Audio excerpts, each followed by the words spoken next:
Hello hello guys, Jai Jagannath. Welcome and welcome back to my new mini vlog. तो आज थिला आम कॉलेज रे फेयरवेल डे, माने आमको फेयरवेल दोथिले जूनियर्स माने। जेहेतु आमको फेयरवेल दियाउची सेति आमे टिके स्टाइल मारी साड़ी पिंदी फटाफट रेडी होकी पळेलु आम डिपार्टमेंट को।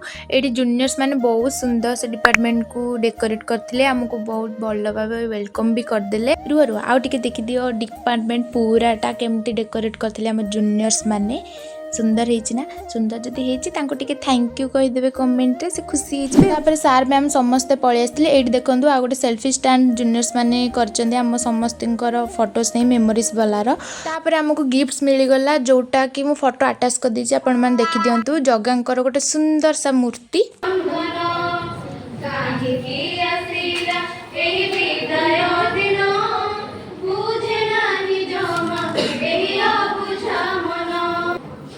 So what is the farewell?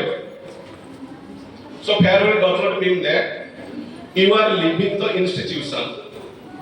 Rather, it is a new beginning.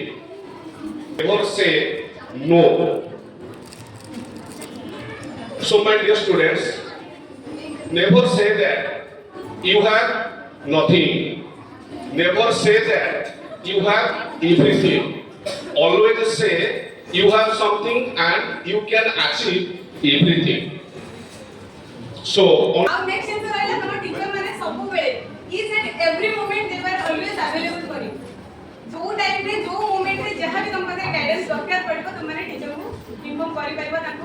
हम माने सब माने छोटो सानो सानो भोणी बळे तो माने तो भी मु लागे मजाक करे मस्ती करे सब करे से सब आज फेड होची, किंतु वे तो मेमोरी फेड हे जीवो, किंतु तुम मानकर भल पाइबा केबे फेड होबनी, तुम मानकर स्नेह ममता केबे फेड होबनी। आ तुम मानकर स्नेह भल पाइबा सब बेले हम डिपार्टमेंट सहित अछि, मो सहित अछि और रहिबो।